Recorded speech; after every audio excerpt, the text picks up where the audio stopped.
Hello student, good morning, जय श्री राम। आज की तारीख 21 अक्टूबर 2023। आज के करंट अफेयर क्वेश्चन और लल्लन टॉप प्रश्नों में आप सभी का स्वागत है।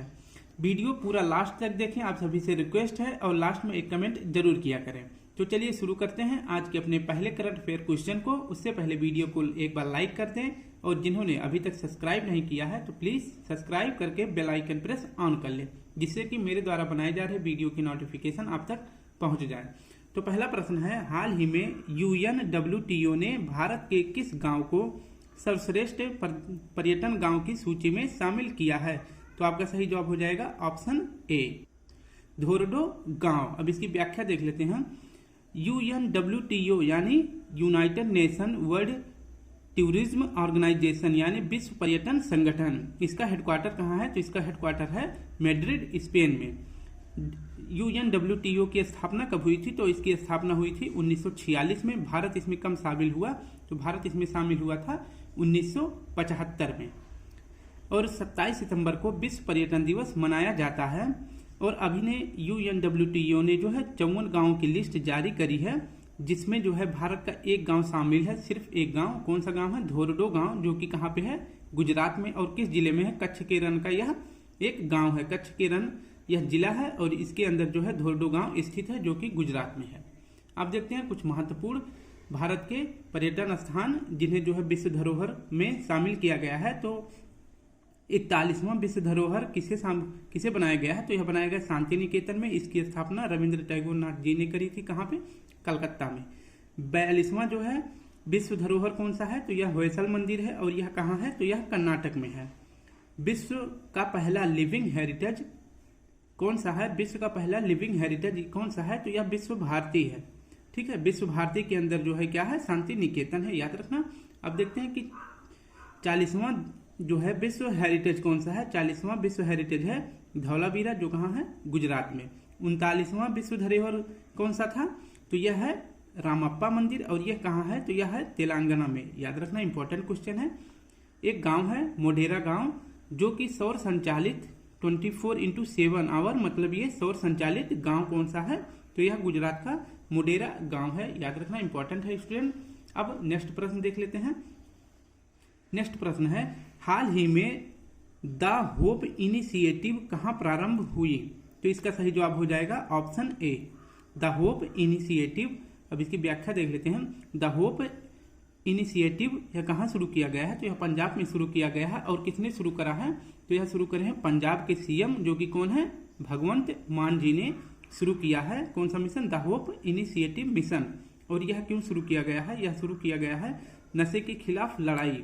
ठीक है, नशे से मुक्ति दिलाने के लिए लोगों को कौन सा अभियान शुरू किया गया है? The hope initiative. इसमें जो है 3 बिंदु पर फोकस किया गया है। कौन कौन से बिंदु है? प्रार्थना, प्रतिज्ञा और खेल।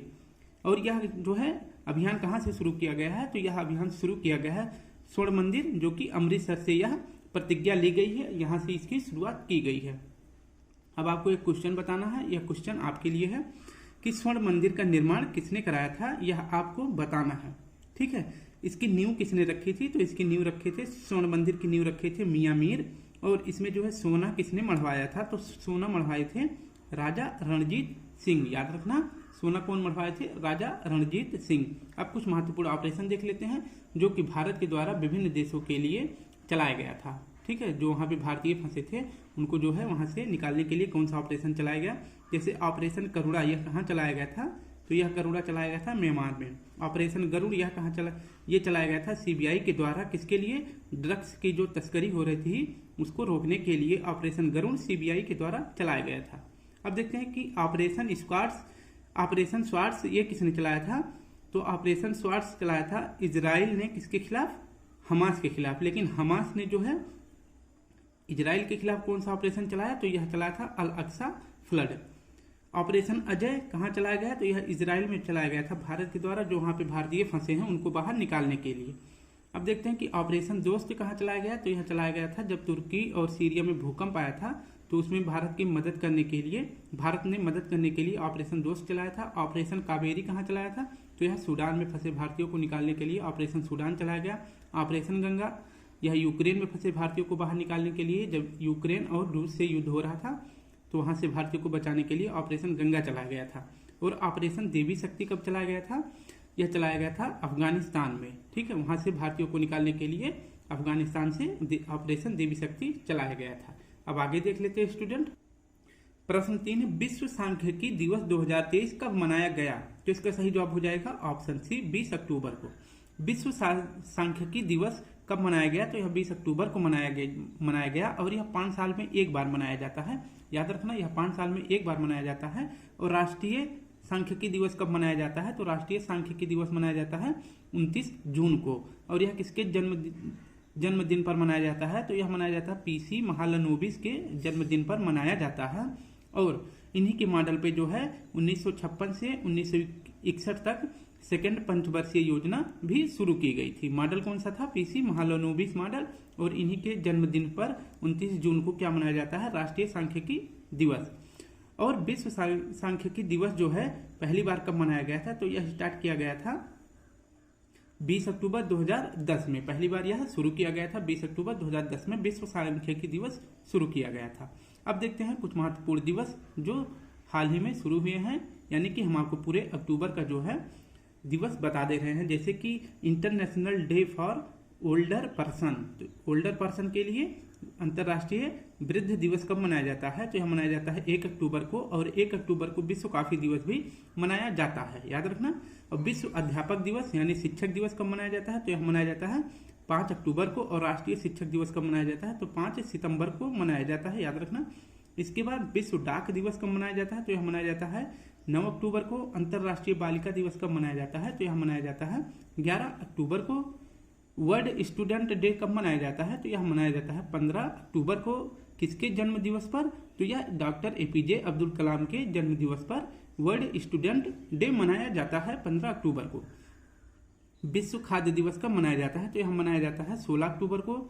राष्ट्रीय एकता दिवस कब मनाया जाता है? तो मनाया जाता है 31 अक्टूबर को सरदार वल्लभ भाई पटेल के जन्म दिवस पर, याद रखना। नेक्स्ट प्रश्न है, हाल ही में दुनिया के पहले पुरुष गर्भ निरोधक इंजेक्शन का सफल क्लिनिकली परीक्षण कहाँ हुआ? तो इसका सही जवाब हो जाएगा ऑप्शन डी, भारत में। अब इसकी व्याख्या देख लेते हैं कि ICMR इसका फुल फॉर्म होता है Indian council for medical research. इसने जो है अभी हाल ही में पुरुष गर्भ निरोधक इंजेक्शन का सफल परीक्षण किया है। और यह इंजेक्शन जो है पुरुषों पर 99% तक सुरक्षित है और प्रभावकारी भी है, याद रखना। और इसका प्रभाव कब तक रहने वाला है? इस इंजेक्शन का प्रभाव रहने वाला है 13 साल तक। यह प्रभाव पुरुषों पर बनाए रखेगा और यह विश्व का पहला इंजेक्शन ऐसा बना हुआ है, ठीक है, जो कि पुरुषों के लिए क्या है? गर्भ निरोधक इंजेक्शन है। अब देखते हैं कि इसमें जो है इस इंजेक्शन में कौन सी दवा मिलाई जाती है? तो इस इंजेक्शन में जो है मिलाई जाती है रिसुग दवा मिलाई जाती है, जो कि पुरुषों के शुक्राणुओं को नष्ट कर देती है, याद रखना। अब देख लेते हैं कि नसबंदी 2 प्रकार से होती है, एक महिलाओं में और एक पुरुषों में। तो जो महिलाओं की नसबंदी होती है उसे क्या बोलते हैं? ट्यूबकटोमा। क्या बोलते हैं? ट्यूबकटोमी बोलते हैं। और इसमें क्या होता है ट्यूबकटोमिंग में? इसमें होता है फालोपियन ट्यूब जो होता है उसको जो है टाइटली मतलब टाइट कर देते हैं, यानी कस देते हैं और कट करके कस देते हैं। जो फेलोपियन ट्यूब होता है उसको जो है कट करके कसकर बांध देते हैं। और पुरुषों में जो नसबंदी होता है उसे क्या बोलते हैं? बेसोक्टोमी कहते हैं। और जो महिलाओं में नसबंदी होती है उसे क्या बोलते हैं? ट्यूबकटोमी, याद रखना। ये 2 क्वेश्चन इंपॉर्टेंट है। अब देखते हैं, अभी हाल ही में यूबिन पोर्टल स्टार्ट किया गया था, जो है यह किसके लिए स्टार्ट किया गया है? यह गर्भवती महिलाओं के लिए और जो छोटे बच्चों हैं उनके लिए यह यूबिन पोर्टल स्टार्ट किया गया है। और ऑक्सीटोसिन जो हार्मोन है यह कहाँ से निकलता है? ऑक्सीटोसिन हार्मोन कहाँ से निकलता है? तो यह निकलता है पीयूष ग्रंथि से, याद रखना। नेक्स्ट प्रश्न देख लेते हैं। नेक्स्ट प्रश्न है, हाल ही में भारतीय सेना ने किस देश में आयोजित कैम्ब्रियन गश्ती सैन्य अभ्यास में स्वर्ण पदक जीता है? तो इसका सही जवाब हो जाएगा यूके में, ठीक है। यूके में इसका आयोजन किया गया। आप देखते हैं कैम्ब्रियन गश्ती सैन्य अभ्यास जो कि यूके में इसका आयोजन किया गया था। यूके के किस मैदान में? वेल्स मैदान में, ठीक है। तो इसमें जो है यह एक सैन्य गश्ती, इसे जो है सैन्य गश्ती ओलंपिक भी कहते हैं, इसे सैन्य गश्ती का ओलंपिक भी कहते हैं। और इस खेल में कैम्ब्रियन गश्ती सैन्य अभ्यास में भारत की सेना यानी कि कौन सी बटालियन? गोरखा बटालियन ने गोल्ड मेडल जीत लिया है। इसमें जो है 60 किलोमीटर तक उबड़ खाबड़ ट्रैक भी था, ठीक है। उबड़ खाबड़ ट्रैक पर जो है भारतीय गोरखा बटालियन ने क्या जीता है, स्वर्ण पदक जीत लिया है। अब देखते हैं कि भारत ने भी जो है फिलहाल किस किस खेल में जो है उसका रैंक क्या है और गोल्ड किस में जीते हैं, इसको देख लेते हैं। कि आसियान गेम्स जो कि चाइना हांगझो में इसका आयोजन किया गया था 19वें क्रम का, इसमें जो है भारत की रैंक क्या है, तो भारत की रैंक है 4th रैंक है और इसमें भारत ने टोटल 107 पदक जीते हैं और गोल्ड कितना जीता है, तो गोल्ड जीते हैं 28। पहले स्थान पर आसियान गेम में कौन था, चीन, दूसरे पर जापान, तीसरे पर साउथ कोरिया और चौथे पे अपना प्यारा भारत था। अब देखते हैं कॉमनवेल्थ गेम्स जो कि 22वें क्रम का था, इसमें जो है भारत की रैंक क्या है, तो इसमें जो है भारत की रैंक है 4, मतलब चौथे स्थान पर है और इसमें भारत ने टोटल कितने पदक जीते, 61 पदक। और इसमें कॉमनवेल्थ गेम्स में पहले नंबर पर कौन था, तो इसमें था ऑस्ट्रेलिया, याद रखना। और इसका कॉमनवेल्थ गेम का आयोजन कहाँ पे हुआ था, तो इसका आयोजन हुआ था बर्मिंघम में, बर्मिंघम यानी यूके में। और किस क्रम का अब की बार आयोजन किया गया था, तो ये 22वें क्रम का था, याद रखना। अब देखते हैं कि वर्ल्ड यूनिवर्सिटी गेम्स में इंडिया की रैंक क्या थी, तो इंडिया की रैंक है 7। इसमें जो है इसका आयोजन कौन कर रहा था, तो इसका होस्ट चाइना था। वर्ल्ड यूनिवर्सिटी का गेम्स का आयोजन चाइना ने किया था, इसमें भारत की रैंक 7 थी। टोक्यो ओलंपिक में भारत का रैंक कितना था, तो भारत का रैंक था 48, इसमें भारत ने 1 स्वर्ण, 2 सिल्वर और 4 कांस्य पदक जीता था। और टोक्यो ओलंपिक किस क्रम का था, तो यह था 32वें क्रम का, याद रखना, इंपॉर्टेंट है। नेक्स्ट प्रश्न देख लेते हैं। हाल ही में विश्व के नंबर 1 शतरंज खिलाड़ी मैग्नस कार्लसन को हराने वाले तीसरे भारतीय कौन है, तो इसका सही जवाब हो जाएगा कार्तिकेयन मुरली। व्याख्या देख लेते हैं कि अभी जो है कतर शतरंज टूर्नामेंट आयोजित किया गया, इसमें जो है फाइनल में कार्तिकेयन मुरली और जो है मैग्नस कार्लसन जो है आपस में भिड़े थे। ये कार्तिकेयन मुरली कहाँ के हैं, तो ये तंजावुर तमिलनाडु के हैं और मैग्नस कार्लसन कहाँ के हैं, तो ये कहाँ के हैं, नॉर्वे के। इसमें जो है कार्तिकेयन मुरली ने कैल्सन जो मैग्नस कार्लसन को हरा दिए और यह जो है कार्तिकेयन मुरली यह तीसरे भारतीय बन गए हैं। पहले कौन थे, तो पहले थे विश्वनाथ आनंद और दूसरे थे हरि कृष्णा। विश्वनाथ आनंद की पुस्तक का क्या नाम है, तो उनकी पुस्तक का नाम है मास्टर माइंड, याद रखना। और इसके बाद विश्व शतरंज दिवस कब मनाया जाता है, तो यह मनाया जाता है 20 जुलाई को। विश्व शतरंज चैंपियन जो कि इसका आयोजन किया गया था बाकू अजरबैजान में, इसमें जो है कार्लसन ने क्या जीता था, तो इसमें कार्लसन ने गोल्ड जीता था। और आर प्रज्ञानंद जो कि कहाँ के हैं, चेन्नई के हैं, इन्होंने क्या जीता था, इन्होंने सिल्वर जीता था, याद रखना। अब की बार जो है कतर शतरंज टूर्नामेंट में मैग्नस कार्लसन जो है किससे हार गए, हमारे कार्तिकेयन मुरली से हार गए जो कि ये तंजावुर के हैं।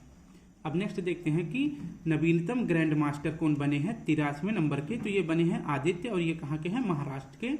कोनेरू हम्पी का संबंध किस खेल से है, तो यह संबंध है शतरंज खेल से।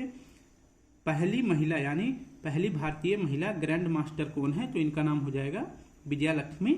और अंतर्राष्ट्रीय शतरंज के उपाध्यक्ष यानी फीडे के उपाध्यक्ष कौन नियुक्त किए गए हैं, तो इसका सही जवाब हो जाएगा विश्वनाथ आनंद और इनकी पुस्तक का क्या नाम है, माइंड मास्टर। नेक्स्ट प्रश्न देखते हैं।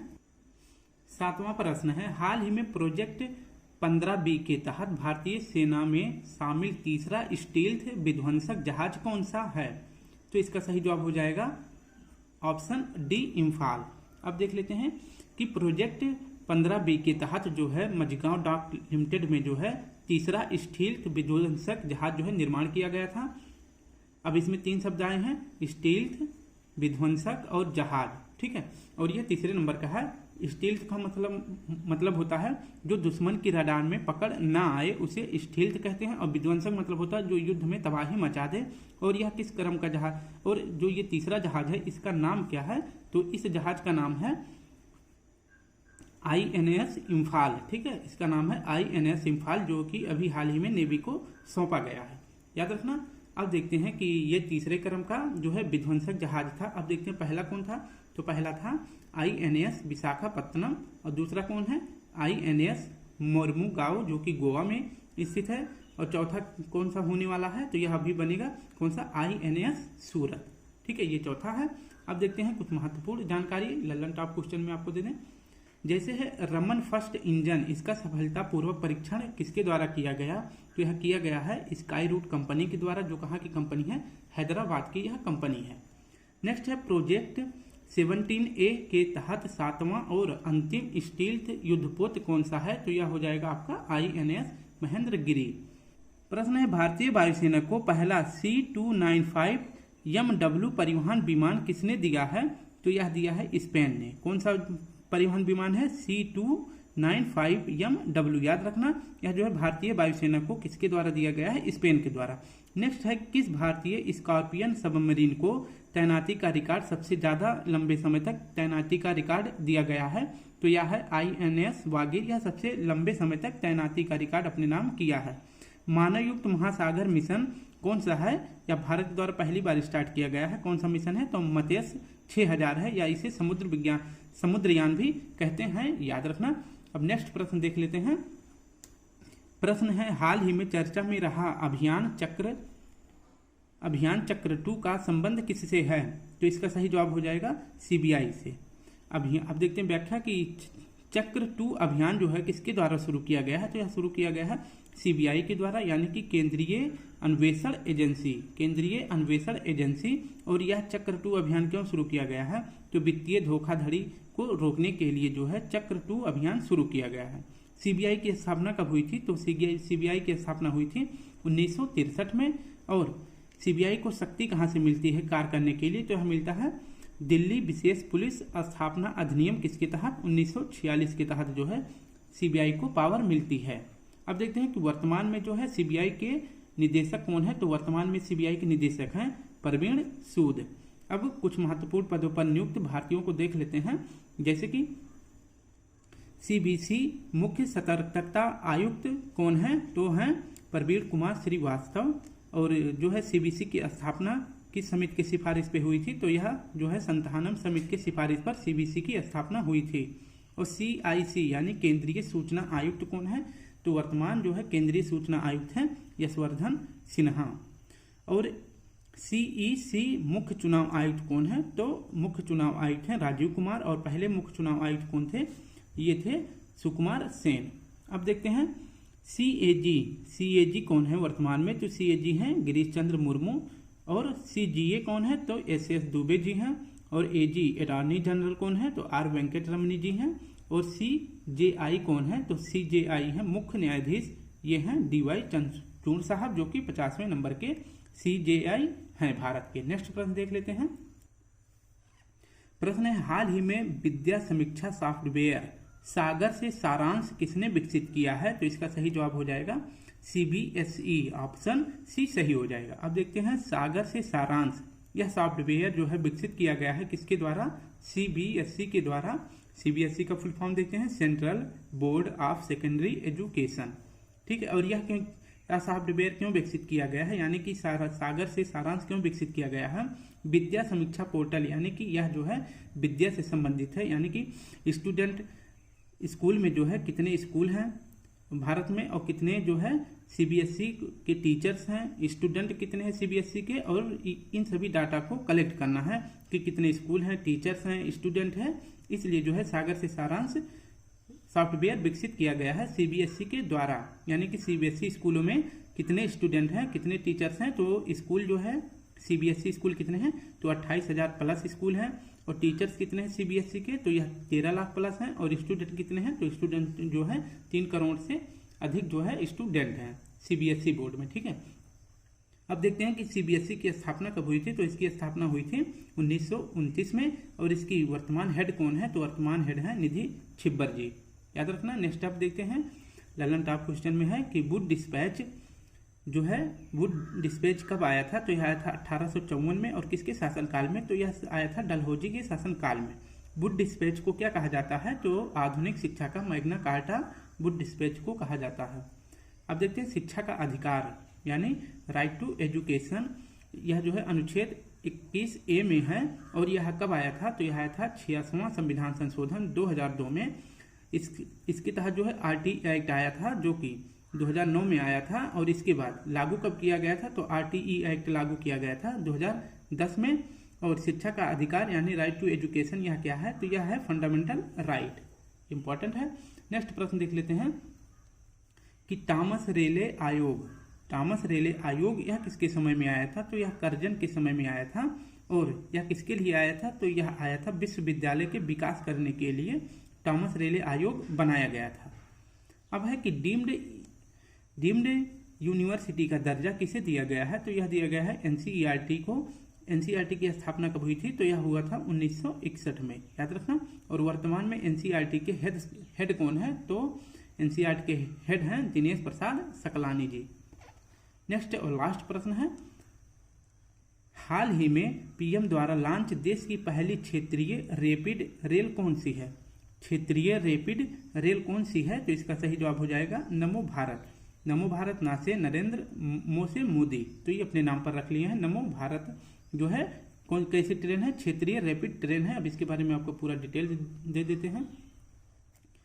नमो भारत यह देश की पहली है और किसके द्वारा विकसित किया गया है? तो RRTS यानी कि रीजनल रैपिड ट्रांजिट सिस्टम के द्वारा जो है भारत की पहली क्षेत्रीय रैपिड ट्रेन जिसका नाम है नमो भारत विकसित किया गया है। इसकी शुरुआत अभी जो है कब की गई थी? तो इसकी शुरुआत की गई है 20 अक्टूबर को, 20 अक्टूबर 2023 को। और यह कहाँ से कहाँ तक इसकी सफर रहेगा? तो कहाँ से शुरू किया गया है? तो यह शुरू किया गया है यूपी के गाजियाबाद से। और किसके द्वारा शुरू किया गया है? तो इसे हरी झंडी दिखाए हैं पीएम मोदी जी ने। अब देखते हैं कि इसकी आधारशिला जो है क्षेत्रीय रैपिड रेल की आधारशिला कब रखी गई थी? तो इसकी आधारशिला रखी गई थी 2009 में। आप देख रहे हैं कितना लेट हो गया है, 2009 में। और स्टार्ट कब हो रहा है? 2023 में, यानी कि कांग्रेस की सरकार में रखा गया था, बीजेपी की सरकार में इसे शुरू किया गया है। और ये कहाँ से कहाँ तक है? तो यह दिल्ली से गाजियाबाद और गाजियाबाद से मेरठ तक इसका जो है क्षेत्र रहेगा, यानी यहाँ तक जो है इसका रूट रहेगा। और वर्तमान में लेकिन दिल्ली से गाजियाबाद तक की दूरी कितनी है? इस ट्रेन की दूरी रहेगी टोटल 82 किलोमीटर। ये जो है पूरा करने के लिए 2025 तक जो है इस सफर को पूरा कर लिया जाएगा। लेकिन जो कल 20 अक्टूबर को मोदी जी द्वारा जो है हरी झंडी दिखाई गई है उसकी दूरी कितनी है? तो गाजियाबाद में इसको हरी झंडी दिखाई गई थी, इसकी टोटल दूरी अभी सिर्फ जो है 17 किलोमीटर दूरी पर यह ट्रेन चलेगी। और 17 किलोमीटर दूरी तय करने के लिए इस ट्रेन को सिर्फ 12 मिनट लगेगा, यानी कि इसकी ट्रेन की टोटल स्पीड कितनी है? तो 180 किलोमीटर पर आवर इसकी स्पीड है। अब देखते हैं इस प्रकार की जो है क्षेत्रीय रैपिड रेल जो है 10 ट्रेन विकसित करने का लक्ष्य है। और इसके बाद जो है एक ट्रेन में कितने यात्री बैठ सकते हैं? तो एक ट्रेन में जो है 1700 यात्री बैठ सकते हैं। याद रखना इंपॉर्टेंट है। अब स्टूडेंट कल फिर मिलते हैं। अगर आप सभी को वीडियो अच्छी लगे तो प्लीज़ एक बार लाइक कमेंट शेयर जरूर किया करें।